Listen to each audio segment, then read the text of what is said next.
Bonsoir mes très chers amis, ce soir de Yerushalayim et au lendemain de ce qu'on appelle nous Shushan Purim, puisque comme vous le savez, on était hier encore à Purim, donc avec un décalage sur le reste et d'Israël et dans le monde entier, par rapport à la date du 15 Adar.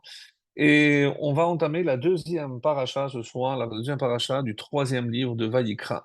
Et je voudrais dédier donc ce cours, les Nishmat, Perla bat Aïcha, Aziza bat Aïcha, les deux sœurs de notre cher ami Prosper, Ilana Chaya Clara bat Rachel, Mesod ben Mesaoudi et Esther Hazakot bat Perla, les Nishmatan.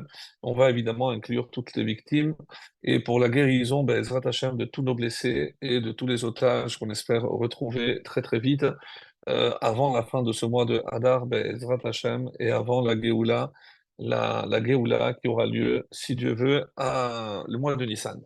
En attendant, on se prépare, et on se prépare comment? Eh ben, déjà en essayant de voir dans une paracha comme celle que nous lirons ce Shabbat, et ce Shabbat a un nom particulier, comme vous le savez, c'est aussi Shabbat Para.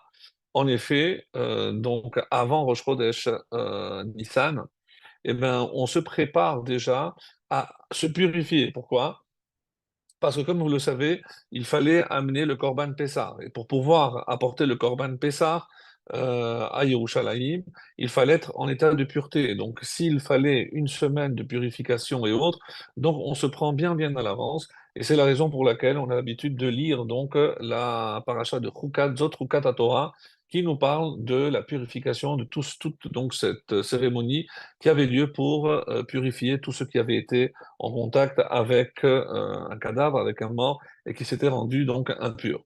Alors, on va essayer de voir un petit peu le lien et surtout, sachez, même si on n'a pas encore vu en détail, que certains, comme c'est rapporté dans le Shulchan Arour, que certains décisionnaires pensent que la lecture de la paracha de Para, au même titre que Zachor, on sait que Zachor est une obligation d'Eoraita de la Torah, et c'est clair parce que c'est marqué Zachor et Asher asa lecha Amalek, souviens-toi, donc c'est une injonction directe de la Torah qui m'enjoint donc de me souvenir de ce que Amalek m'a fait.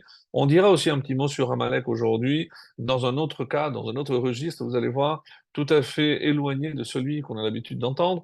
Et pour certains, comme je disais, on considère que la lecture de la paracha de Para est une obligation d'Eoraïta.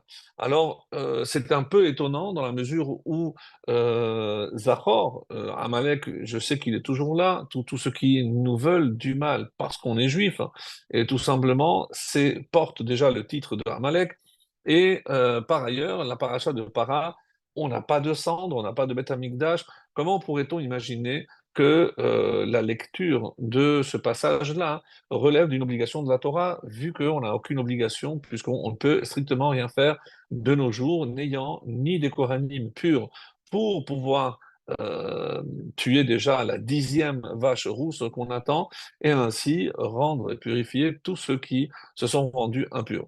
Donc ça, on va laisser peut-être pour la conclusion de notre étude de ce soir. Et dans un premier temps, on va voir, comme on le fait souvent, pas toujours, mais souvent, voir un petit peu le titre de la paracha. Tzav ordonne. Et en quoi c'est quelque chose qui nous interpelle? On a l'habitude, si vous prenez le début de la paracha, eh ben, elle commence comme toutes les autres parachiotes, donc jusque-là, il n'y a rien de nouveau. Vaidaber Hashem el Moshe les morts. Donc ici, Dieu a parlé à Moshe 10 ans. Et qu'est-ce qu'il dit? Généralement, Daber el Ben Israël parle ou en transmet, mais ici, il utilise le mot tzav, ordonne. C'est rarissime dans la Torah que Hachem demande à Moshe de donner un ordre comme ça, strict, dur, sec, un petit peu. Alors que c'est vrai, on a l'habitude que tout ce que Hachem va nous demander relève plus tard de ce qu'on appelle une mitzvah. Et dans mitzvah, c'est vrai que la racine de mitzvah, c'est tzav. Donc, c'est une forme d'ordre, un commandement. Mais on n'a jamais vu cette expression aussi claire. Et c'est la première fois depuis qu'on a l'habitude, depuis tout le livre de Shemot, donc qu'on voit cette injonction. Pourquoi ordonne? Quelle est la particularité de la paracha de Tzav? Alors, elle se divise en deux parties essentiellement. La première, qui peut être considérée comme une continuité de ce qui a précédé, c'est-à-dire on continue l'ordre de suivre donc tous les procédures pour offrir les sacrifices, les corbanotes. Donc c'est un petit peu, comme je disais, la suite de la paracha de Vaïkra, puisque c'est la continuité. Et c'est donc toutes les règles qui sont énoncées ici viennent compléter celles qui ont déjà été édictées dans la paracha précédente. De quoi parle la deuxième partie de la paracha? Elle décrit les rites selon lesquels il fallait donc introniser, c'est l'investiture des Kohanim. Et donc, ça commence au chapitre 8, et là, Vaïdaber Hashem el Moshe lemor, Kach et Aaron ve'et banav. Tu prendras Aaron et ses enfants, ve'et abegadim, ve'et shemet mishra, et tout ce que tu dois prendre, et on sait que on est ici 7 jours donc avant l'inauguration du Mishkan, du tabernacle, et comme vous le savez, la paracha qui suivra, c'est Shemini, c'est le jour de l'inauguration du tabernacle, du Mishkan, où malheureusement mourront deux des quatre enfants de Aaron. Alors, on est ici, d'après ce calcul, le 23 Adar de l'an 2449. Donc c'est curieux, mais là, cette année, on va lire à proximité, puisqu'on est déjà le 17, donc on sera vraiment à proximité de la date où ça a été énoncé dans la paracha donc, de Tzav. Et ici, on va voir que pendant cette semaine, Moshe a monté le Mishkan et il l'a démonté, et les Kohanim, avec leurs vêtements, vont être investis. Alors, sachez que tous les détails de l'investiture des Kohanim, ils sont au nombre de 5, donc c'est Aaron et ses 4 enfants, donc on nous ont déjà été donnés avec certains détails dans la paracha de Tetzavé, dans le livre de Shemot. Donc, si je dis que le début de cette paracha de Tzav est la continuité, la suite de ce qui précède dans Vaïkra, la deuxième partie est apparemment une répétition de ce que nous savions déjà par rapport au rituel d'investiture des Kohanim, qui nous avait déjà été décrit dans la paracha de Tetzavé, finalement, ça donne un résultat que c'est une paracha un peu fade. Excusez-moi le terme, mais euh, on a l'impression que c'est une simple répétition, qu'il n'y a rien de nouveau. Alors c'est vrai qu'il y a quelques détails, comme j'ai dit, par rapport aux procédures et certaines règles, mais c'est un peu ennuyant, un peu technique. Et qu'est-ce qui se passe? C'est que j'ai l'impression que cette paracha, finalement, d'ailleurs, c'est très difficile de parler de cette paracha, puisqu'on n'a pas grand-chose à dire, si vous voulez. Déjà, dans Vaïkra, c'est difficile. Dans Tzav, ça l'est encore plus, parce qu'il y a encore moins de choses, puisqu'on a déjà dit une grande partie la semaine dernière concernant les sacrifices, pardon, par exemple. Donc, qu'est-ce qu'on va pouvoir dire sur toute cette paracha? En tout cas, apparemment, il n'y a rien de nouveau, comme je disais, et donc il y a pas d'intérêt. Alors, qu'est-ce qui se passe? Justement, cette paracha qui manque de nouveauté, eh ben, on pourrait passer à côté de quelque chose d'extrêmement important. Si la Torah, en une règle générale, donc lorsqu'elle nous donne, parle aux enfants d'Israël, voici ce qu'ils doivent faire. Donc, tout relève de la volonté divine. Donc, après, je peux accomplir ou je peux ne pas accomplir. Hachem nous laisse évidemment toujours et en toute occasion le libre arbitre. Donc je sais que ce que je dois faire, je sais ce que Hachem attend de moi. Donc Moshe nous l'a transmis clairement. Daber parle, propose et essaye de convaincre Moshe, mais c'est toi qui vas essayer de transmettre. Mais là, quand on voit le verbe qui est utilisé, sav, ordonne. Alors Rashi, vous savez, a donné une autre explication qu'on a déjà traitée les années précédentes. Je ne vais pas revenir parce que il s'agit essentiellement des Kohanim, mais c'est vrai que c'est très difficile parce que les Kohanim doivent se considérer un petit peu à part. Donc, mais sans rentrer dans ces détails dont on va peut-être parler à une autre occasion, mais ici, Tzav, c'est un ordre. Et quand je donne un ordre à quelqu'un, je ne lui demande pas son avis. C'est comme si, quelque part, j'ôtais la possibilité du libre arbitre. Évidemment, je peux désobéir. J'ai toujours la possibilité de désobéir. Mais lorsque Moshe s'adresse au peuple juif en disant, voilà ce qu'Hachem vous ordonne, alors évidemment, on sent moins la possibilité de refuser, parce que là, on sent que c'est quelque chose d'important. Alors, est-ce que ça veut dire qu'il y a des choses moins importantes dans la Torah, évidemment, mais mes amis, certainement pas. Mais alors de quoi s'agit-il ici? Et il faut que vous compreniez que lorsque apparemment il y a des choses qui apparaissent sans intérêt, c'est là où la Torah veut mettre l'accent en disant, Tav, dis-leur que même dans quelque chose qui, à leurs yeux, n'a pas d'intérêt, qui peut être fade, parce qu'ils ne comprennent pas, parce qu'ils pensent que ce n'est plus d'actualité, alors Tav, qu'ils s'engagent, parce que les plus grands trésors de la Torah sont souvent cachés là où on s'attend le moins. Ça, on l'avait déjà vu à plusieurs occasions. Donc, on a de belles surprises dans la Torah. Bon, toujours, elles sont toutes belles, bien sûr, mais on comprend ici que le fait que Hachem, et ça c'est un enseignement du Rabbi, bien sûr, qui nous dit, Tzav, c'est peut-être parce que c'est comme ça qu'ils vont plus prendre la mesure de l'enjeu en sachant qu'il ne faut pas se fier aux apparences. C'est une paracha apparemment sans intérêt. En tout cas, rien ne nous touche. L'investiture de Kohanim, ça ne nous touche pas. L'inauguration ou les sacrifices, encore moins. Donc, je me dis, bon, c'est une paracha, il faut la lire parce que c'est la Torah. Non, Tzav. Sache que souvent, il faut se forcer là où je sens peut-être le moins d'enthousiasme. Et c'est là où je dois évidemment déployer plus d'efforts, plus d'élan pour ne pas tomber dans une forme de routine. Ça, c'est un enseignement que je pouvais, que je devais déjà d'emblée pour présenter cette paracha avec ce titre extraordinaire, Tzav, puisque ce mot est le titre de toute la paracha. Autrement dit, dans cet ordre-là se cache peut-être l'essence même de ce que Hachem attend de nous, c'est qu'on soit capable d'autant d'enthousiasme pour des choses qui nous touchent que des choses qui nous touchent moins. Chas v'shalom. Pas dire que la Torah ne nous touche pas parce que c'est notre essence, mais qui nous touche un peu moins, je vois un peu moins d'intérêt dans ce domaine ou ce domaine.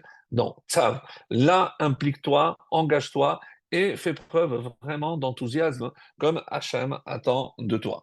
Ça, c'est par rapport à ce qu'on peut dire que le but du juif, hein, c'est accomplir dans les meilleures conditions Dvar Hachem, la parole, parce que la parole d'Hachem, c'est aussi sa volonté qui nous est évidemment transmise à travers les enseignements de la Torah, à travers ce guide magnifique qui était Moshe Rabbeinu.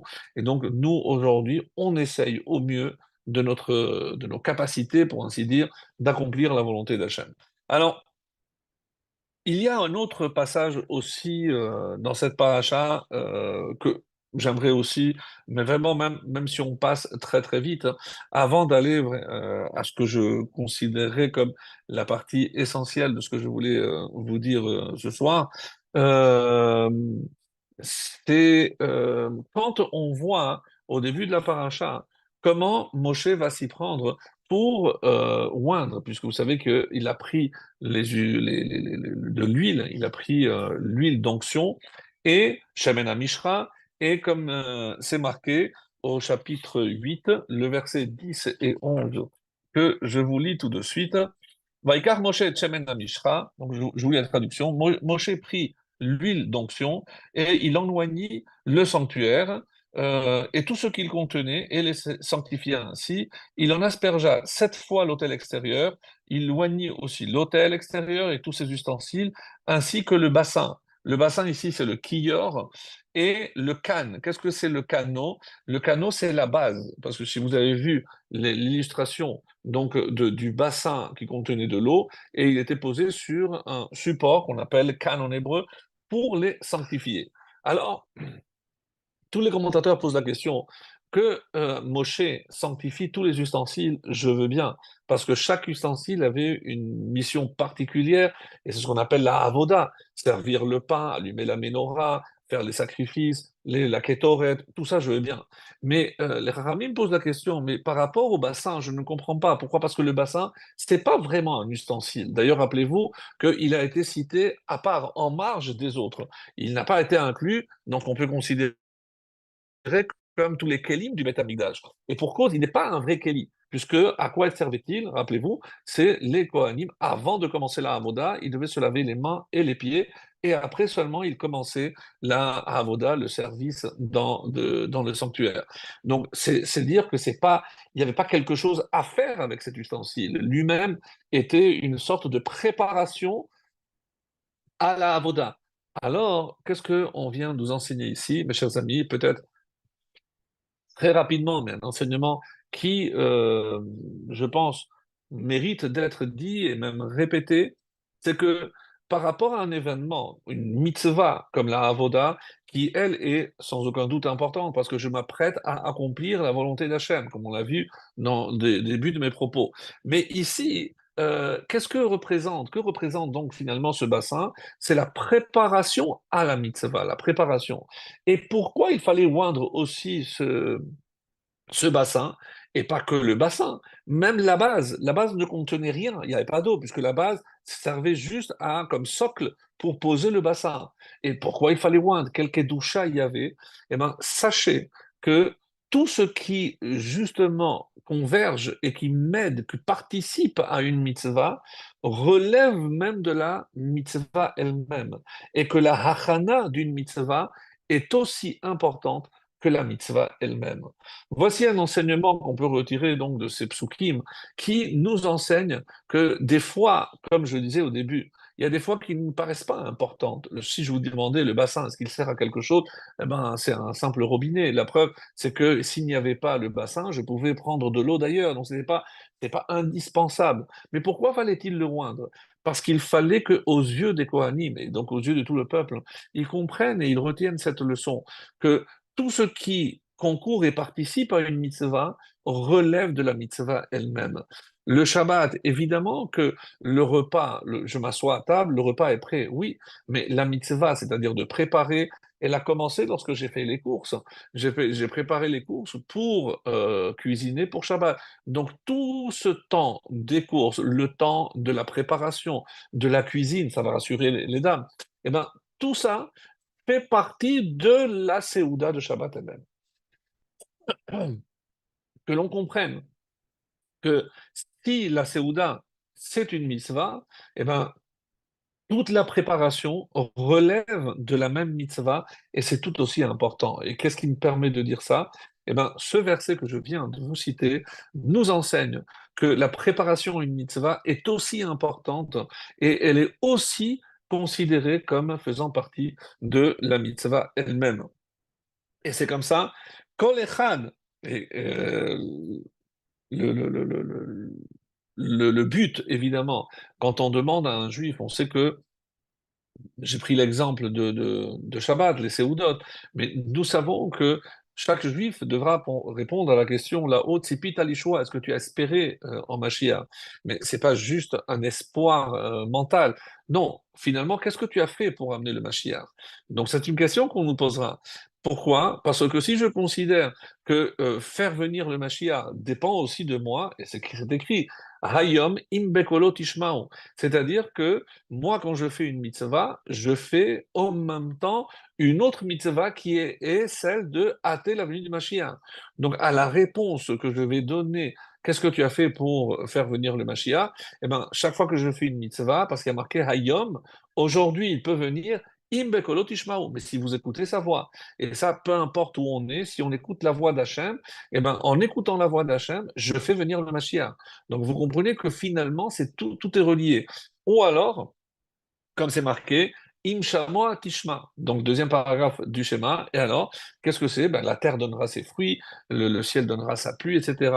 Et on dit que si j'écoute, quelle est la conséquence? Les Chachamim nous disent, c'est que c'est comme ça que Tizkou l'Ishaer Ba'aretz. C'est aussi un mérite pour rester dans la terre d'Israël.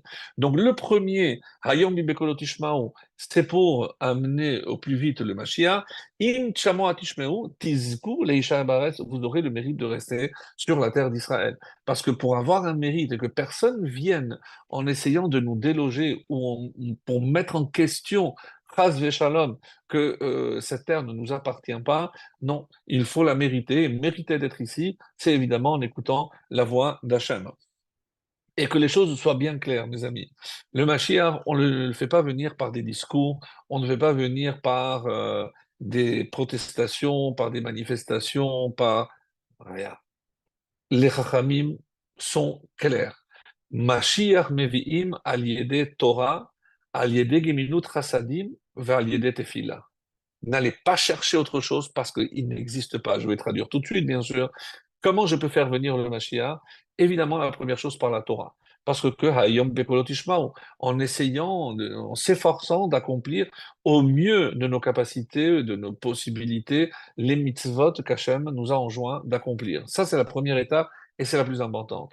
Gemilut Rasadim, sans oublier, bien entendu, à part les mitzvot que je fais pour Hachem, les mitzvot qui me relient à mon prochain, Gemilut Rasadim, dispenser le bien autour de moi sous toutes les formes que nous dit la halakha, aller consoler un endeuillé, aller réjouir un khatan, aller pour savoir si je peux proposer mon aide financière ou personnelle pour faire des colis pour des pauvres, comme ça a été le cas pour le Michté de Purim, comme ce sera maintenant pour à l'approche de la fête de Pessah.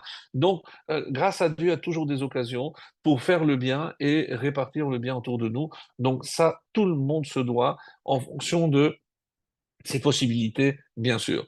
Et troisième, tefila, c'est évidemment la prière.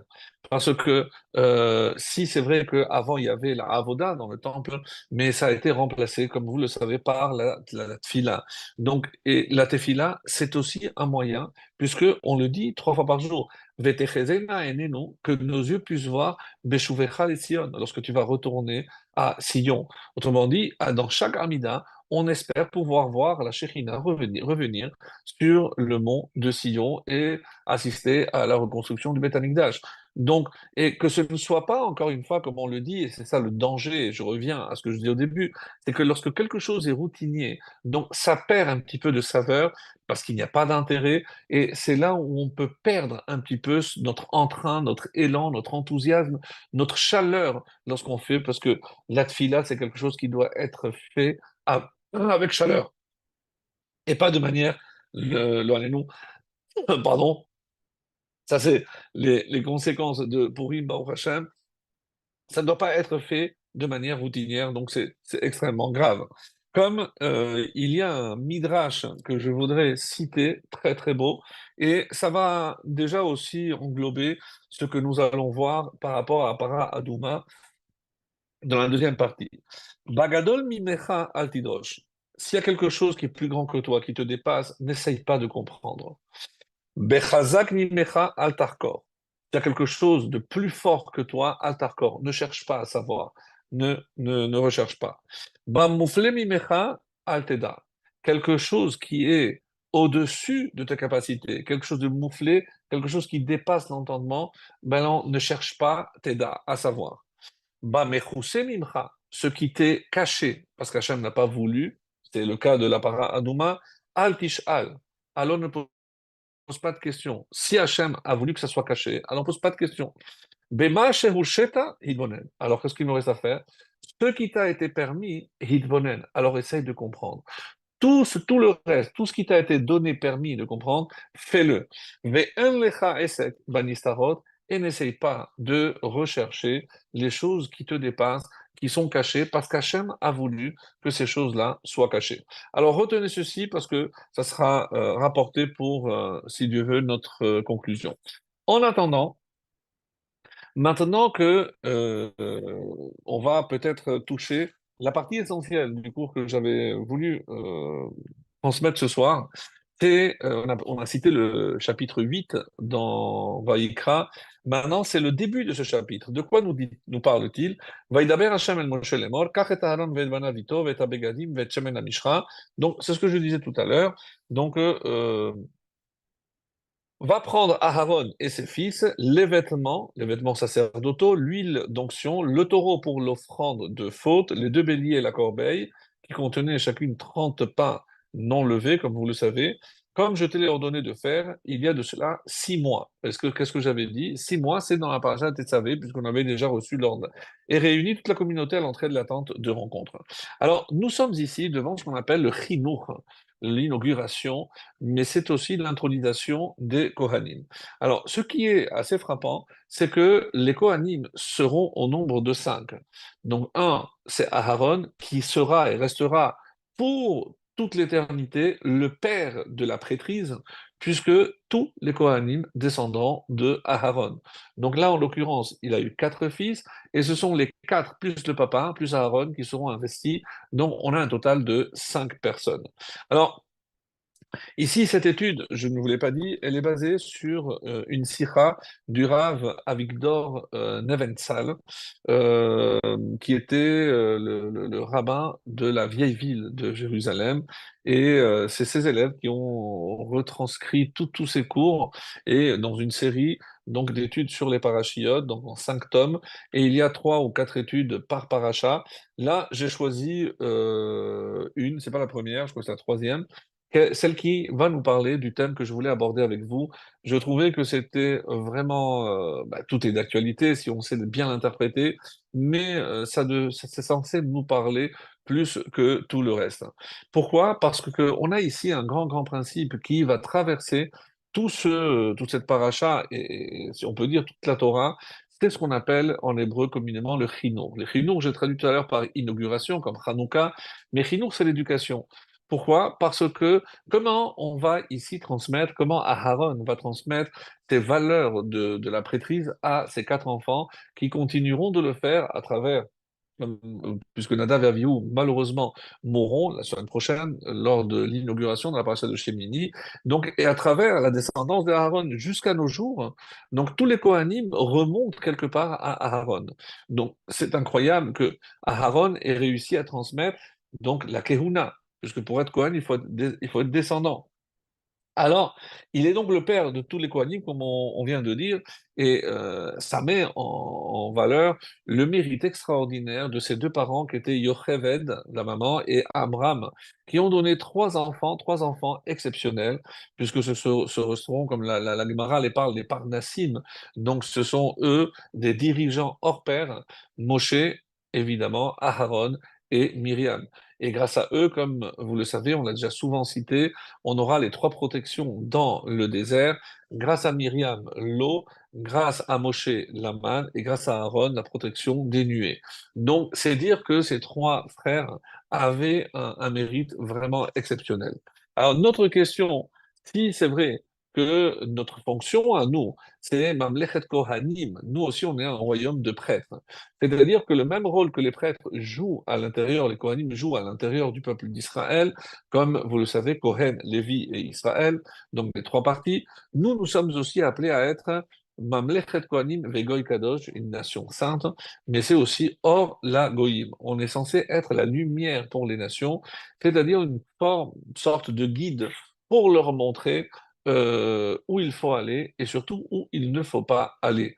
Donc, c'est ce qu'on nous a souvent reproché, comme maintes fois mentionné par tous nos ennemis les plus radicaux, commençant par Hitler et Marchemo et tous les autres, c'est que nous, on apportait la conscience. Qu'est-ce que la conscience? C'est avoir des remords lorsque je sais que je n'ai pas fait ce que j'étais censé faire.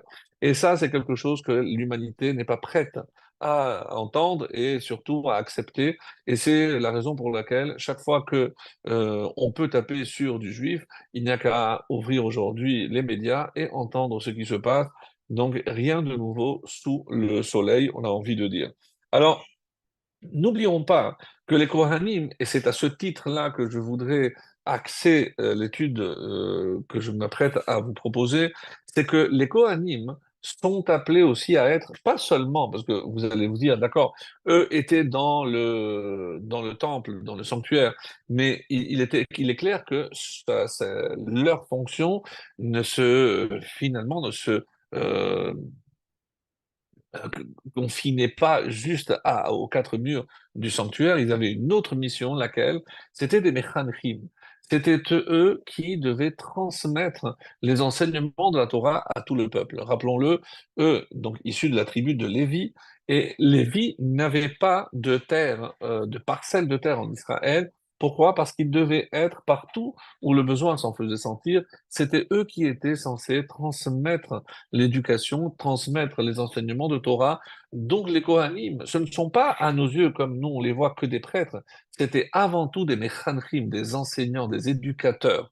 Et à ce titre, ce que cette Torah, cette paracha, pardon, va nous transmettre est d'une extrême importance pour nous, parce que à notre petite échelle, en tant que parents déjà, on essaye aussi d'être des éducateurs et avec des effets un peu plus larges si on a un rôle communautaire, que ce soit un rabbin, que ce soit enseignant, eh ben, évidemment, ça va s'étendre et on usurpe en quelque sorte la fonction qui revenait au Kohanim, celle d'enseigner la Torah à tout Israël. Alors, maintenant que j'ai abordé ce thème, j'aimerais donc revenir sur, je vais suivre le plan qu'a proposé ici le Rav Nebenzahl, qui est exceptionnel, parce que il va certainement nous apporter des éléments, je pense, nouveaux pour comprendre qu'est-ce que la Torah attend de nous en tant qu'éducateurs. Alors, sachez que quand on parle d'éducation, il y a deux types, deux orientations. La première, celle qui se dirige vers moi, et celle qui se dirige vers les autres. En hébreu, il appelle ça Chinuch Atzmi, c'est auto-éducation. En quoi ça consiste? Chinucho Haishi Shel Adam Al Yedei Atzmo. C'est-à-dire, qu'est-ce que c'est une auto-éducation? Eh ben, c'est moi qui suis censé m'apporter une amélioration et c'est moi qui vais décider si c'est mieux comme ci ou comme ça. Mais alors évidemment, on va laisser ça de côté pour l'instant, mais quel outil j'ai pour savoir ce qui est bon pour moi ou pas? Et le deuxième point, la deuxième orientation, c'est vers les autres. C'est en tant que parents, eh ben, ce sont nos enfants, et en tant que maître, ce sont nos disciples, nos élèves. Donc, on a n'importe quel enseignant. Donc, nous constatons qu'il est évidemment beaucoup plus facile de donner des leçons aux autres que de se donner des leçons à soi-même. Pourquoi? Parce que comme l'affirment les Chachamim, donc l'homme est trop proche de lui-même pour se faire des reproches ou des remontrances. Donc on manque d'objectivité, mais on manque aussi de sincérité et de ce qu'on appelle en hébreu Sechel Yasha. Sechel Yasha, c'est une honnêteté intellectuelle. Je vais traduire ça comme ça. Parce que c'est cette honnêteté qui fait que finalement, je suis assez franc pour reconnaître que là, j'ai des torts, que là, j'aurais pu mieux faire, là, j'aurais pas dû m'énerver, là, j'aurais pu faire ceci, et là, j'aurais pu dire cela autrement. Donc, mais si il n'y a personne pour me le dire, eh ben, l'éducateur par excellence, c'est soi-même. N'oublions pas que même si j'ai la chance d'éduquer ou d'enseigner à des élèves, eh ben, tant que la période d'enseignement elle a lieu, eh ben, je garde un lien. Vous allez me dire, oui, mais bon, ce lien, oui, mais je ne suis pas 24 heures sur 24 avec cet élève. Après, moi, je vais proposer. Mais la différence, c'est que moi, je ne sais pas ce qu'il va faire avec tout ce que moi, je vais lui transmettre. Moi, je lui transmets des outils. Alors, attention, parce qu'aujourd'hui, et si on parle de l'école, c'est pour ça que j'ai utilisé éducateur et non pas enseignant, parce que on appelle ça aujourd'hui, c'est l'acquisition de connaissances. Mais c'est une catastrophe, parce que l'éducation n'a rien à voir avec l'acquisition de connaissances. Ça, je peux prendre un livre, je peux prendre Google, je peux prendre, et je peux acquérir des connaissances, même avec des YouTube et des shorts, et ça suffit. Mais le rôle de l'éducateur est tout autre. Et c'est pour ça que en tout cas, pour ceux qui ont compris, je parle ici aux enseignants de Kodesh, à tous ceux qui nous entendent et qui comprennent quelle est la lourde tâche. C'est pas enseigner. Je n'enseigne pas l'histoire juive ou la paracha, mais pas du tout. C'est pas l'acquisition de connaissances. Lorsque je transmets des enseignements de Torah, je suis en train d'élever la personne. Et c'est très beau parce qu'en français, je parlerai évidemment d'élévation. J'élève un enfant. J'élève tarté machma, c'est-à-dire il y a double sens. Élever, c'est éduquer, mais élever, c'est aussi que faire qu'il aille vers le haut. Donc, autrement dit, ben, le soutirer à l'attraction de tout ce qui peut malheureusement l'amener vers le bas. Tous les plaisirs, l'aspect matériel des choses, etc. Et c'est une catastrophe parce que aujourd'hui, est-ce que j'ai assez d'éléments pour ne pas laisser sombrer mon fils et essayer au contraire de l'élever? Vous vous rendez compte que ces valeurs-là, c'est pas de simples connaissances, parce qu'on parle ici de la formation profonde de l'être, de l'essence profonde. Donc, autrement dit, enseigner la Torah, mes chers amis, c'est pas des connaissances. Et c'est malheureusement, je pense que tout le problème au niveau de l'éducation, en tout cas des matières religieuses et autres, c'est que si je la considère comme une matière supplémentaire, c'est ce qui se passe, hélas, dans la majorité des écoles juives, c'est une matière, c'est une autre matière, il y a Kodesh, il y a Chol, Pas du tout. Donc ici, et c'est ça ce qui malheureusement manque. Maintenant, si je dois revenir maintenant à ce que j'ai appelé l'auto-éducation, mais il faut que la personne soit d'une sincérité, mais vraiment hors norme, pour reconnaître ses torts. Mais d'où il peut avoir cette initiative? Et c'est pour ça que la notion même de chinuch ha'atzmi, d'auto-éducation, va de pair avec la connaissance de la Torah. Parce que si quelqu'un considère que c'est sa nature de s'énerver, de se mettre en colère pour ceci ou pour cela, alors pourquoi je devrais améliorer? Pourquoi je devrais améliorer? Si moi je suis comme ça, ben, c'est ma nature, eh ben, je continue à être comme ça. Non, la Torah te dit non, ça c'est pas bien, ça il faut améliorer. Les midotes, tu dois travailler, c'est très très difficile de travailler les midotes. Ben, je vais vous dire, et c'est comme ça que le Rav Nevensal dit, et finalement, lorsqu'on se rend compte de la difficulté de s'auto-éduquer, alors on va prendre la fuite. Et c'est qu'est-ce qui est plus facile? D'aller faire la morale aux autres. Et donc, malheureusement, c'est ce qu'on voit chez certains, où à l'extérieur, ce sont de très grands donneurs de leçons, mais lorsque vous les voyez, comment ils se comportent à l'intérieur, à l'égard de son épouse, à l'égard de ses enfants, c'est une calamité. Qu'est-ce qui manque ici?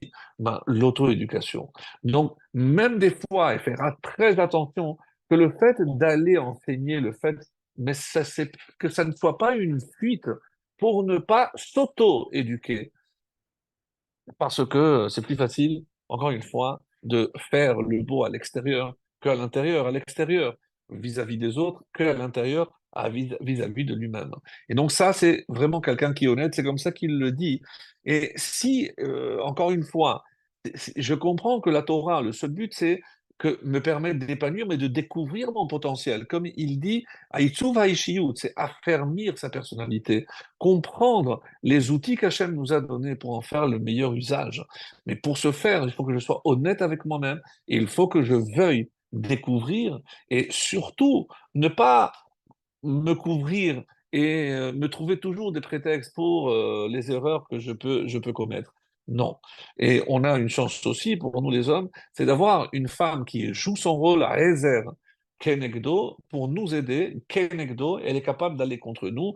Elle ne va pas être là que pour nous dire, mon chéri, t'es le meilleur, tout ce que tu fais est bien et t'es le plus beau. Ça, on a notre maman pour nous faire ça. Le rôle de l'épouse, c'est pas du tout cela. Ezer Kenegdo, c'est s'opposer à son mari, mais pourquoi faire? Pas pour montrer que c'est elle qui a raison, chas shalom. C'est parce que si elle veut vraiment jouer son rôle, la majorité du temps, elle devra aller contre la nature de son mari, mais pourquoi faire? Pour lui permettre de s'améliorer. Et c'est ça ce qu'on est en train de dire ici. C'est que, encore une fois, c'est quoi cette aide que la femme, pourquoi on l'appelle Aizer? C'est parce qu'elle va nous aider à cuisiner ou à gérer un foyer, une maison, mais on est à côté de la plaque, les amis, c'est le cas de le dire. C'est pas du tout cela. C'est Aizer. C'est pour qu'elle puisse faire en sorte que nous soyons le véritable Adam, celui qui connaît pas encore tout son potentiel. Et alors, la question que pose ici Laurent Nevensa, si je dois donner la priorité à un des deux, à quelle éducation, à quel type de chinour je dois donner la priorité?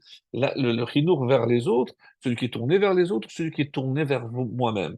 Et c'est pour ça que on dit comme ça, חינוכו של האדם עצמו תלוי אך ורק בו בעצמו. Comme j'avais commencé à dire, c'est éduquer les autres, ça peut être ingrat, parce que moi, je vais m'investir, je vais donner, mais je ne sais pas ce que ça va donner. Je ne sais même pas si je vais avoir un retour, j'attends pas des remerciements, mais on va s'investir pour élever les autres, pour transmettre des vraies valeurs, pas des enseignements. Il ne s'agit pas de ça, et on a bien clarifié ce point. La Torah, ce ne sont pas des connaissances. Alors oui, vous allez me dire, oui, mais dans le Talmud, oui, la connaissance, la halakha, etc. Évidemment. Mais moi, je parle de la Torah en tant que chinour, par rapport au midot, par rapport à ce que nous sommes, pas ce que nous faisons. La halakha, elle me dit ce que je dois faire et ce que je ne dois pas faire. Mais ici, moi, je parle de ce que je dois être et ce que je ne dois pas être. Et c'est pas la halakha qui me dit ça.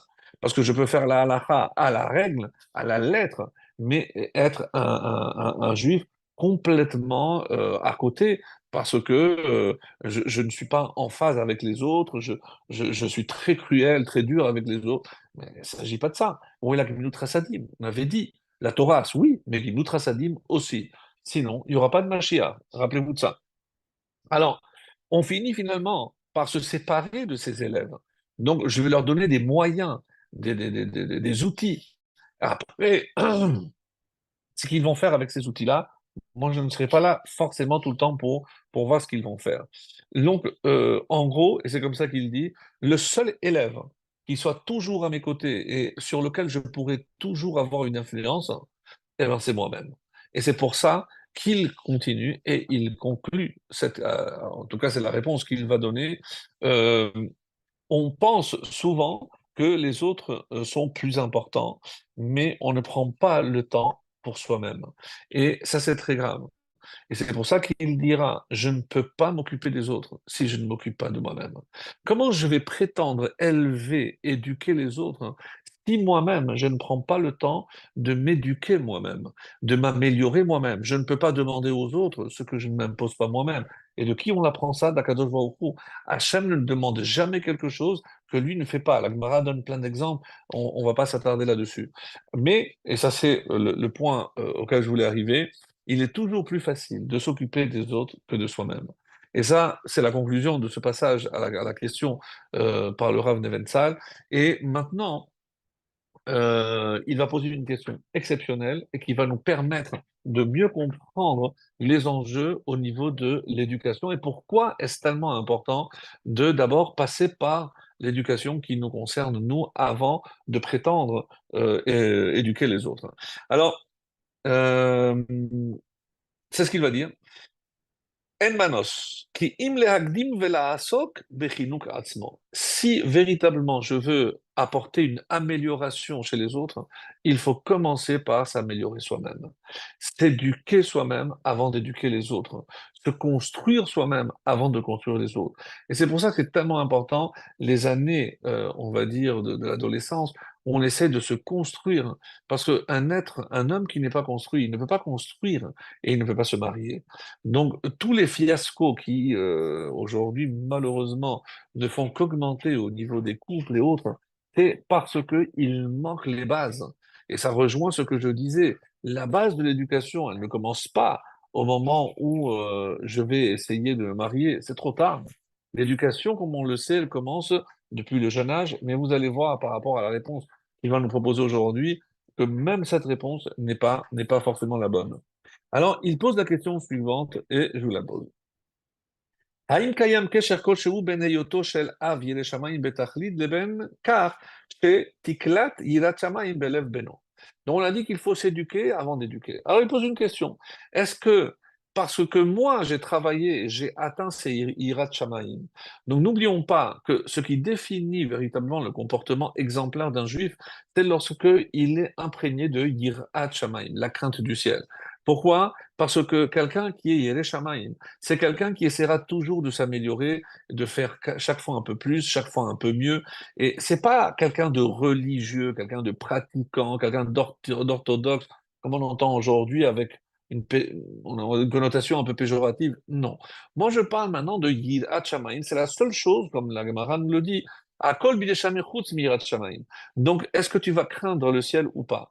Autrement dit, à la façon de te comporter, je pourrais savoir ou désigner si une personne a cette Yirat Shamayim.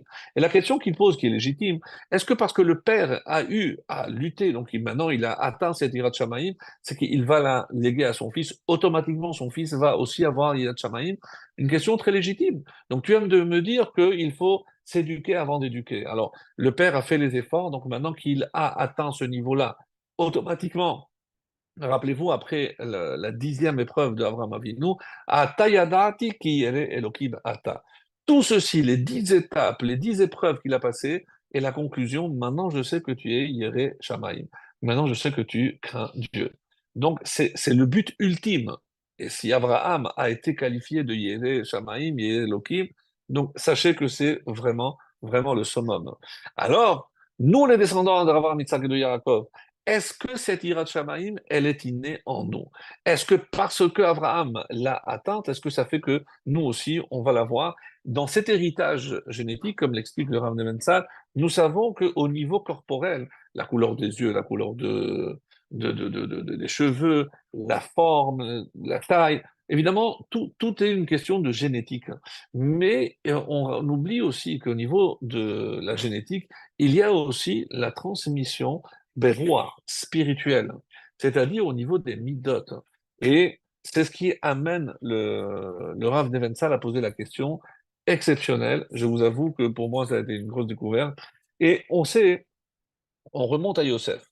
On sait que Yosef, qui était sans aucun doute le fils, j'aime pas le mot préféré, mais Ben Zekounim. Donc, El et Toledot Yaakov, Yosef. Donc, les descendants de Yaakov, la Torah commence elle-même à énoncer qu'il s'agit de Yosef. Lorsque on prépare la descente en Égypte, là, Yaakov prend des précautions et il envoie Yehuda à Goshen pour les Horot, pour enseigner. Comme Rashi, citant le Midrash, va nous le préciser, c'est pour installer des bâtés midrashot, des endroits où on allait étudier tous les enseignements qu'on avait reçus de Shem et de Ever, donc depuis Noach. Et donc là, la question est la suivante. Quand il envoie, à qui il donne l'ordre? Comme il dit, Vet Yehuda shalach lefanav. C'est Yehuda qui l'a envoyé. Qui a-t-il nommé à la tête de ces institutions? Lequel de ses fils? Alors la Torah ne précise pas. On aurait pu dire, ben, si il a envoyé Yehuda, c'est peut-être que c'est Yehuda qui s'est occupé de l'enseignement dans cette yeshiva. Non. Alors le Rambam, dans Ilchot Avodah Zarah, le premier chapitre, la halakha 3, Gimel, nous dit, chez les Rashut Ota Yeshiva, Mina Yaakov et Lévi. Qui il a placé à la tête de cette yeshiva? C'est le troisième fils, Lévi. Lui qui, comme vous le savez, est à l'origine de la tribu de Kohen et les Kohanim qui, eux, auront comme mission d'enseigner et de transmettre la Torah. Et la question qu'il pose, une question vraiment retentissante, c'est que si on sait que toute la Torah que Yaakov il l'avait transmise à Yosef, pourquoi il n'a pas placé Yosef à la tête de cette institution de Torah? C'est la question qu'il pose. Ve'atemiha higdola. Vraiment, notre étonnement est d'autant plus grand parce qu'il est appelé Ben Zekunim. Non, on dit, bon, c'est le fils de la vieillesse. Non. Are, comme c'est marqué dans le Targum Onkelos, Bar Hakim. C'est le fils de la sagesse, le fils de l'intelligence. Et en effet, Zaken, comme dit le Midrash ici, c'est Zekana Shekana Chokma. Il avait acquis la connaissance. Yosef était, sans aucun doute de tous les frères, le plus sage de tous, celui qui avait la plus grande connaissance de la Torah. Alors, qu'est-ce qui a fait que Yaakov ne l'a pas nommé à la tête des institutions? Et là, écoutez bien, parce que pour moi, ça a été une révélation, mais c'est très très dur ce qu'on va dire. Et surtout qu'il y a une preuve. Lorsqu'il a envoyé pour lui annoncer qu'il était encore en vie, il lui a envoyé des agalotes, des charrettes. Et c'était pour un message. Donc, par allusion, c'est papa, même si ça fait 22 ans, j'ai pas oublié que la dernière leçon qu'on a étudiée ensemble, c'est la Egla Arufa. Donc, on dit que c'est une des choukotes de la Torah. Pourquoi il faut casser la nuque, briser la nuque à cette génisse? Donc, en tout cas, j'ai pas oublié tout ce qu'on a appris. Donc c'est la preuve on aurait pu dire, il a peut-être entre-temps, il a peut-être oublié la Torah, c'est pour ça qu'il ne l'a pas nommé. Non, non, non. Il a la preuve qu'il a respecté, qu'il a gardé le cap et il a transmis même à ses enfants, comme on va le voir. Donc là, il faut chercher une autre réponse. Et seul quelqu'un avec un esprit de Névoa comme celui de Yaakov aurait pu déceler Dak Shebadakut, un défaut mais d'une finesse extrême auprès de son fils qui a fait que Yaakov l'a invalidé pour être à la tête des enseignements de la Torah. Et encore une fois, pour nous, c'est une leçon magistrale. Et c'est quoi ce petit défaut? C'est que pour Yosef, comme on va le voir, hein, eh ben, ce qui est le plus important, et même si nous, on ne comprend pas, parce que on n'est pas là, Chas v'Shalom, pour juger ni les actions de Yosef, ni encore moins de son père, des Géoné Olam, c'est des anges par rapport à nous. Donc, on est simplement là pour essayer de comprendre. Et de quoi s'agit-il, mes amis? C'est que Yosef a toujours donné la priorité aux affaires de gouvernance. C'est-à-dire pour lui, les tzorkei tzibur, les besoins du public, du klal, de la collectivité, eh ben, passer avant les besoins de soi-même d'étudier la Torah. Et, et donc, Yaakov a senti qu'il avait peur que, comme il était un peu trop, aujourd'hui on aurait dit politique. Mais bon, mais je ne vais pas faire de commentaires parce que c'est un cours de Torah. Mais il a eu peur que s'il le nommait à la tête des institutions de Torah, il ne pourrait pas combiner son rôle de vice-roi avec celui de gérer les institutions de Torah. Il a dit, je préfère prendre une valeur sûre. C'est qui la valeur sûre? Lévi. Et on va voir d'ailleurs que par rapport aux enfants de Yaakov, de Yosef, lorsqu'il apporte Ephraim et Ménaché, nous savons que qui c'est qui faisait toujours l'interprète, qui était dans les affaires avec le père, c'était Ménaché, c'était l'aîné. Donc, lorsqu'il les a apportés pour bénir, bon, Yosef a vu tout naturellement l'aîné qui allait reprendre les rênes de la gouvernance. Mais lorsque Yaakov arrive, Shikel et Yadav, il a inversé la main droite, il l'a posée sur la tête du plus petit, qui est Ephraïm.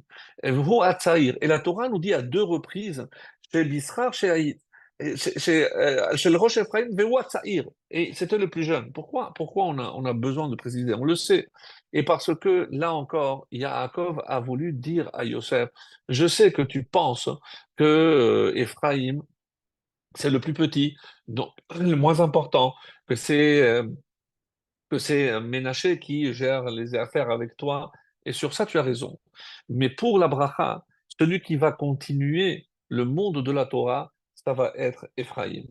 Et Éphraïm, rappelez-vous, lorsque on est venu annoncer à Yosef que Yaakov était tombé malade, c'est qui est venu annoncer? On dit que c'était Éphraïm, parce que Éphraïm était tout le temps avec Yaakov à Goshen, et il continuait à étudier la Torah, même lorsque son père Yosef était trop occupé, il est continué à étudier avec son grand-père, avec Yaakov. Donc de là, on apprend que Yaakov et Yosef avaient des visions complètement différentes. Et c'est ce qu'on va voir d'ailleurs par la suite, comme il nous donne des exemples sur lesquels je vais passer très vite. Donc comment va se traduire ce petit défaut chez Yosef? Il va avoir un descendant.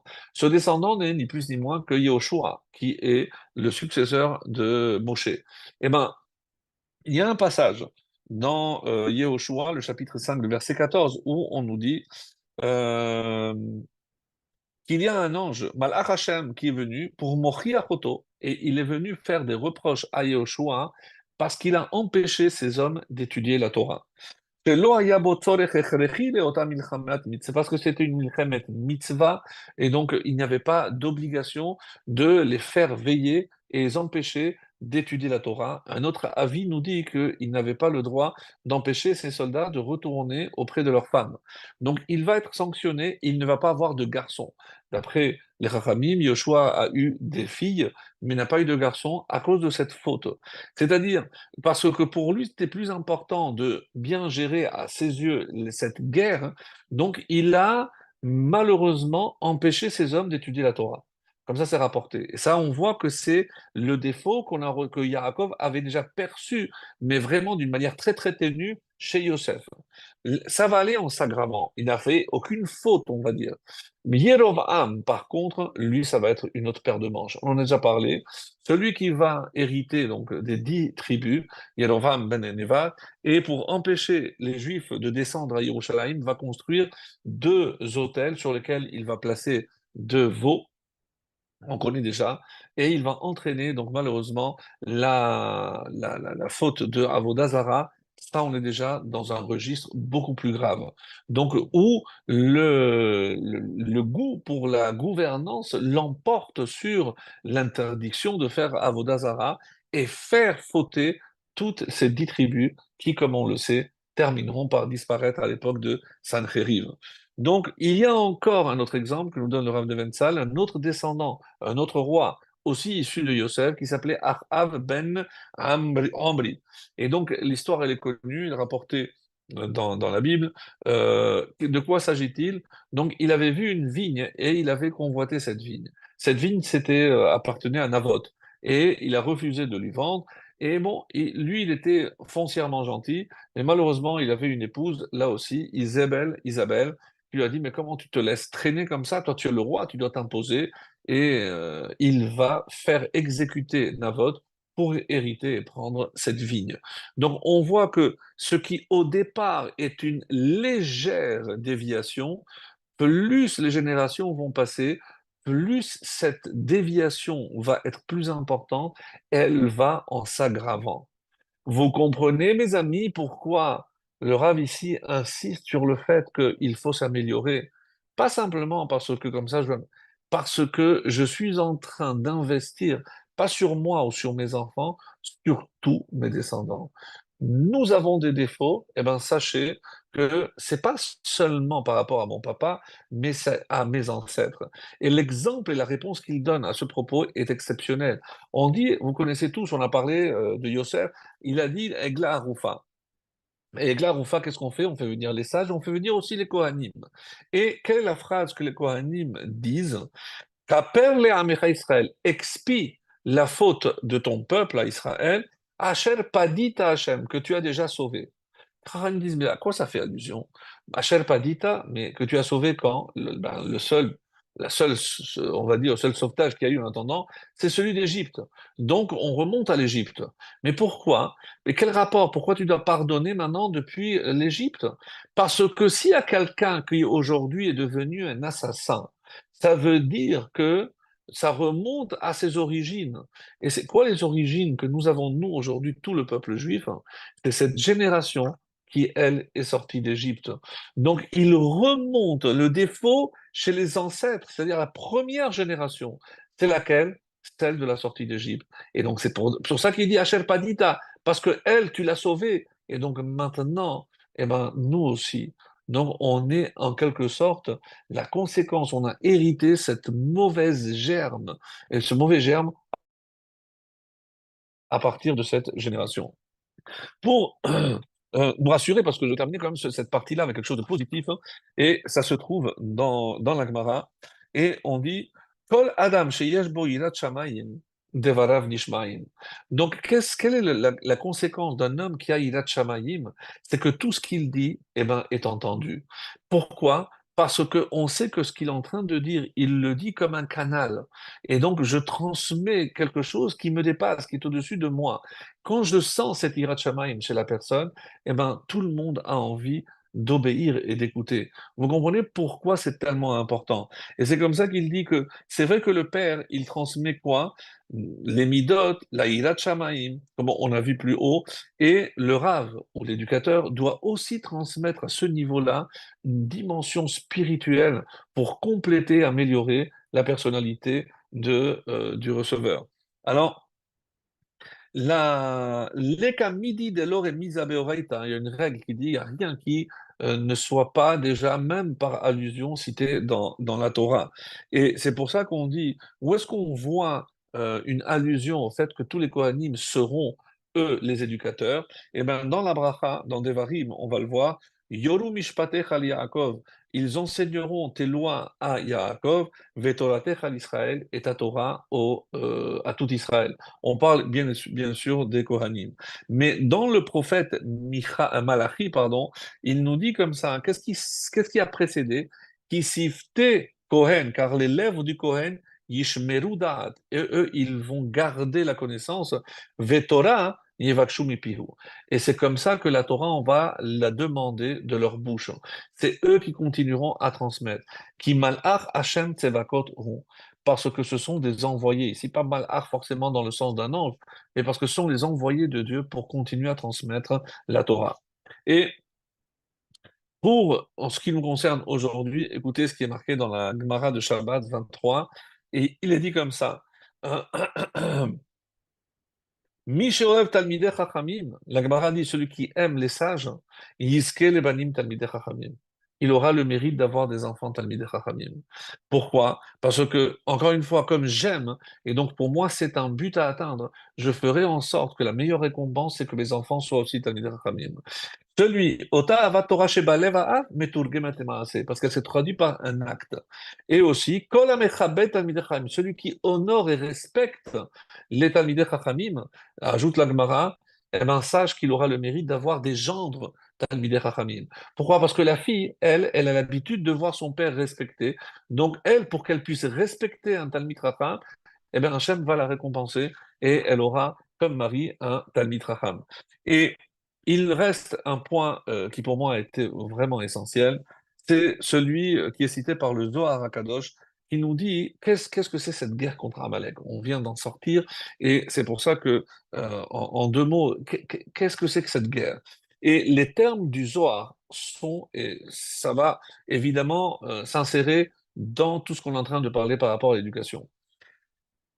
שמיום בריאת העולם ועד למלחמות הכבדות שתהיינה בימי גוג ומגוג, לא הייתה ואף לא תהיה מלחמה עזה ואדירה כאותה מלחמה שבמדבר.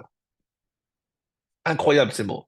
Depuis que le peuple juif existe, jusqu'à la fin de toutes les guerres qu'il devra mener, il n'y aura jamais, il n'y a pas eu, il n'y aura pas une guerre comme celle de Amalek dans le désert. Pourquoi? Pourquoi elle est spéciale? Parce que, on le sait très bien, et le Zohar explique, c'est l'obémispar achayalim, c'est pas parce que c'est une grande quantité, ou non. Et la begin de bechol citrin diktucha berichu hava. Pourquoi? Parce que begin de kol citrin diktucha berichu hava. Parce que ici, la guerre, elle touchait directement la kedusha d'Hachem. Comme on le sait, que le trône est incomplet et le nom de Shem est incomplet. Mais comment je peux dire qu'une guerre se joue à ce niveau-là? Parce que c'est ce qu'il est en train de nous dire, la guerre dans le désert qu'il y a eu, c'est vrai que Yoshua était en bas, mais Moshe était en haut. C'était une guerre d'une force colossale. On ne peut même pas imaginer l'ampleur de cette guerre. Et alors, parce que nous, on voit que le côté matériel, le côté terrestre ici-bas, mais on ne sait pas quels ont été les enjeux là-haut. Et alors, il dit pourquoi? D'où ça vient? Mais comment Amalek peut avoir une telle force d'entraîner que le nom d'Hachem soit incomplet et que même son trône soit incomplet? Comment comprendre une chose pareille? Et ici, la réponse que le Rav nous propose est exceptionnelle. On dit parce que comment il peut toucher la Kedusha?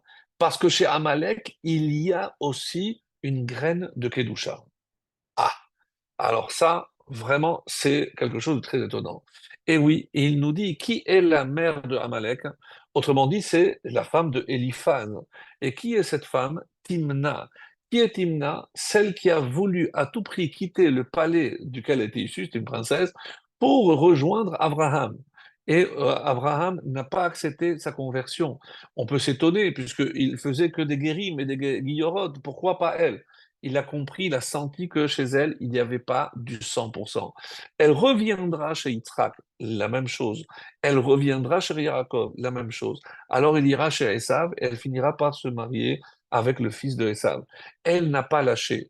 Mais parce que au début, dans son intention, même si elle n'était pas à 100%, mais il y avait une part de Kedusha. Et par rapport à cette part de Kedusha, elle a réussi à transmettre à tous ses descendants ce pourcentage extrêmement faible de Kedusha qui fait que elle a, malheureusement, ce peuple de Amalek a pu porter atteinte à la Kedusha. C'est comme ça que le Zohar nous l'explique. Et c'est pour ça que c'est une guerre au niveau de l'esprit et pas au niveau de la terre. Et c'est à cela qu'il faut réfléchir. Lorsque on nous dit que la guerre contre Amalek, c'est pas simplement, mes amis, une guerre physique. Et tant qu'on n'aura pas compris, on ne pourra pas s'en sortir. Et je voudrais juste pour la conclusion de la para Adouma, puisqu'on avait dit qu'on a parlé aussi de l'éducation, puisqu'on a dit que pourquoi la vache, parce que c'est elle qui vient réparer la faute de son fils, etc. Mais moi, je voulais juste toucher un seul point, et pour conclure le cours de ce soir. Donc, l'aspect le plus incompréhensible, on a toujours dit, c'est lequel? C'est le fait que comment il faut quelqu'un qui soit pur pour pouvoir tuer, préparer le mélange avec les cendres de la vache rousse auxquelles je mets de l'eau vive, c'est-à-dire une eau qui symbolise, elle, la vie, et en aspergeant, donc, je pourrais purifier tout ce qui était impur. Mais, comme la Torah le suit, et celui qui a traité, qui a touché, lui, il faut maintenant un jour pour se purifier. Autrement dit, il se rend impur pour pouvoir purifier les autres. Alors, on a dit que c'est une mitzvah, d'après certains décisionnaires, qui est des Horaïta. Mais on ne comprend pas puisqu'elle n'a pas d'actualité. Alors oui, sachez mes amis que, imaginons qu'il n'y a pas de temple. Est-ce que vous savez que la première vache rousse a été faite par Moshe, la deuxième c'est par Ezra, c'est-à-dire 1000 ans plus tard. Et il n'y avait pas le temple encore, donc il n'avait pas été, il y avait, vous allez me dire, oui, il y avait peut-être le Mishkan, mais ce qui est important, c'est évidemment les cendres et le fait qu'il y ait un Kohen pur pour pouvoir asperger. Mais c'est tout ce qu'il faut. C'est-à-dire, si aujourd'hui on pouvait avoir ces cendres-là, eh ben déjà, le Kohen pourrait se purifier et pourrait évidemment purifier les autres. Même sans le temple, on n'aurait pas eu besoin. Mais maintenant, à un autre type d'interprétation, et c'est ce que je voulais aussi, parce que je pense que c'est très beau. Donc, n'oublions pas que chaque fois qu'il est question d'impureté, comme le Kuzari nous dit, l'impureté par une perte séminale, par les menstrues d'une femme, peu importe, il y a toujours un manque de potentiel de vie. C'est-à-dire que quelqu'un qui se rend impur, c'est quelqu'un qui se déconnecte avec la vie. Par exemple, et malheureusement, on l'a vécu récemment et chacun à titre individuel, lorsque quelqu'un perd un être cher, donc il est en contact avec la mort, donc il se rend impur. Et quelle est la première réaction? Pour certains, c'est très difficile de prier. Comment tu m'as privé? Bah, quand on perd un parent qui est déjà âgé, c'est peut-être pas la même chose. Mais imaginez ces parents qui ont perdu ces jeunes soldats. Comment ils se sentent? Une jeune sœur qui disait, pourquoi Hachem a pris mon frère? C'est un tzaddik, je ne comprends pas. J'ai plus la force de prier quand je sais que, après ce que Hachem il m'a fait. Alors, évidemment, c'est une réponse, une réaction légitime. Pourquoi? Parce que celui qui est en contact avec la mort, eh ben, il se rend impur. Et qu'est-ce que c'est se rendre impur? C'est perdre ce contact avec Hachem, avec la pureté, c'est-à-dire avec la vie, avec Hachem. Donc, c'est légitime. Donc, comment je peux aider? Eh bien, sachez que la seule façon, c'est de se rendre impur. C'est-à-dire aller vers les autres, se mettre à la place de l'autre, comprendre la souffrance de l'autre. Donc, si je reste de mon côté pur, moi, Corinne, je suis avec la vie, je me mélange pas. Mais quelqu'un qui veut aider les autres, c'est-à-dire les purifier, leur redonner le goût de la vie, qu'est-ce qu'il faut? Il faut qu'ils se rendent impurs. Et comment je me rends impur? Eh ben, en touchant de près, en me mélangeant avec les gens. Et c'est comme ça. Parce que finalement, c'est la différence entre Yosef et Yaakov. Yaakov, qu'est-ce qu'il a dit? On voyait mes ossements tout de suite. N'attendez pas. Yosef, il a dit non, moi je vais attendre. Quand ils partent, je partirai. C'est deux façons de voir quel est le rôle de ce manhic. Est-ce que c'est l'exemple à donner et donc je ne suis pas avec le peuple? Et Yosef qui disait non, moi je dois rester avec le peuple. Parce que lorsque lui, il souffre, moi je souffre avec lui. Comme le séné, comme le buisson ardent. Donc, il y a ici quelque chose qui est formidable dans l'explication que je viens de vous donner, et c'est que c'est vrai que lorsque Hachem Nathan, lorsque Dieu nous donne, eh ben, tout va bien. Mais qu'est-ce qui se passe lorsque Hachem Lakar, lorsque Dieu prend? Eh ben, là, il nous prend un être cher, mais il nous prend à nous quelque chose aussi. C'est justement ce contact qu'on avait avec la vie, eh ben, on devient un peu impur parce que on a touché la mort de près. Eh ben, c'est ça le sens profond de la para Aduma, mes chers amis. Et c'est comme ça qu'on peut lire la karatsat mehakeev. C'est essayer de partager la peine de l'autre. Mais ça me rappelle l'histoire de Rabbi Nachman, ce prince qui un jour s'est pris pour un dindon. Vous vous rappelez l'histoire, elle est très connue. Donc il s'est déshabillé, il a commencé à vivre sous la table et il attendait qu'on lui jette des miettes. Et il a fait venir tous les éducateurs possibles et imaginables. Impossible, rien. Quelqu'un est venu, il lui a dit, laissez-moi la possibilité. Il est descendu, il s'est déshabillé comme lui. Qu'est-ce que tu es toi? Un dindon. J'ai dit, bon, et toi? Moi, je suis un dindon. Ah, on est ensemble. Ah, voilà, on mange ensemble. Et lorsqu'il s'est habitué à le voir, il a mis un pantalon. Mais qu'est-ce que tu fais? Je dis, mais je suis un dindon, mais je peux mettre un pantalon. Et donc, il a mis le pantalon, il a mis la chemise, il a remis la chemise, etc., etc. Je dis, mais je peux me mettre debout. Alors, viens te mettre debout. Jusqu'à qu'il a tout fait jusqu'au moment où le prince est redevenu le prince. Donc ça, c'est l'histoire, évidemment, à simple lecture. Mais quel est le message? C'est que si je veux sauver quelqu'un qui est sous la table, hein, qui est tombé très bas, eh ben, il faut que je descende pour me salir, me souiller, me rendre impur, pour pouvoir le tirer, le retirer de là-bas. Et évidemment, et c'est quoi le message? Un prince, parce que nous sommes tous des princes, parce que nous, on est évidemment les fils d'Abraham, Isaac et Jacob. Donc c'est vrai qu'on est des princes, c'est vrai. Mais comment on peut gérer tous ces dilemmes qu'il y a en nous? Alors, la meilleure façon, on a dit aussi, c'est la fuite. Alors, quand je suis un dindon, j'ai aucune responsabilité, j'ai rien, j'ai aucune charge. Oui, mais donc c'est une fuite. Il faut que quelqu'un comprenne le fond du problème, parce que tout le monde essayait de réparer. Non. D'abord, tu dois être en phase avec l'autre. Et c'est pour ça que, pour conclure, comme je disais, il faut d'abord chercher en toi un lien avec les difficultés de l'autre. Quand un homme me demande une solution, eh ben, je dois prendre sa place. Et si, tant que je n'ai pas réussi à m'identifier à lui, eh ben, je ne pourrai pas le faire. Et c'est comme l'histoire que je viens de raconter par rapport à Rabbi Nachman de Braslav. Et deuxième point, Imo Anochi Betzara. Une fois que j'arrive à m'identifier, il faut qu'il comprenne que je souffre aussi avec lui faire sentir sa propre souffrance, comme le Moshe dans le Séné. Et il y a une histoire très belle. On dit que le Rabbi Amtsaï, le fils du Baratania, il a eu deux garçons, Zalman et Shalomber. Zalman qui était l'aîné. Alors, à quoi il jouait? Zalman, il jouait, moi je vais jouer au Rabbi, et toi tu vas être le juif qui a mal fait. Donc il est allé, il a mis les habits de son père, et il lui a dit, rentre, qu'est-ce que tu as? Et voilà, j'ai fait quelque chose de mal, parce que dans le Shulchan Aruch, il y avait comme ça, mais j'ai oublié de voir que, par rapport à une loi de Shabbat, que dans le Sidour, il avait dit autrement. J'ai dit, quoi, tu as transgressé? Alors tu vas maintenant réviser toutes les lois de Shabbat et dans le Shulchan Aruch et dans le Sidour. Je te libère. Et un jour, il a rencontré sa mère, elle lui a dit, alors, tu as fait ce que ton grand frère t'a dit? Il lui a dit, non, maman.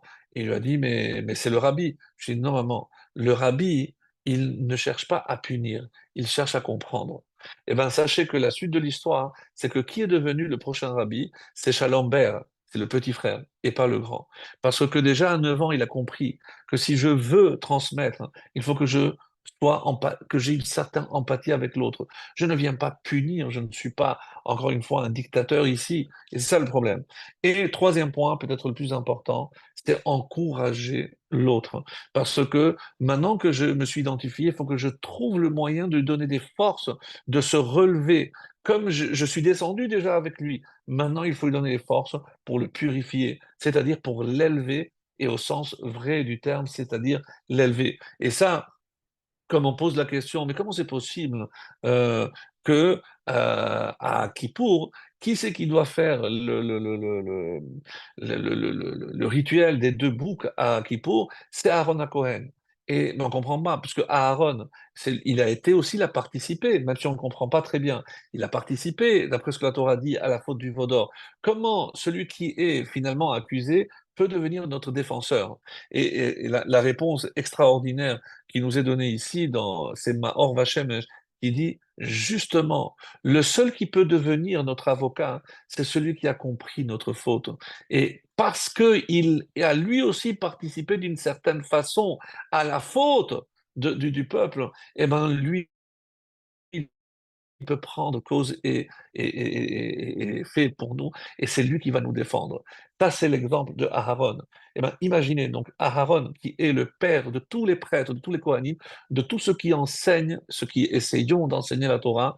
Eh ben, il nous reste juste à espérer qu'on soit vraiment digne de remplir cette fonction, et que Bezrat Hashem, on soit à la hauteur de ce grand maître qui on a mérité d'hériter une petite parcelle pour, comme ces Kohanim étaient capables de transmettre la Torah avec amour, eh ben, qu'on soit, nous, à la hauteur de cette tâche, Be'ezrat Hashem.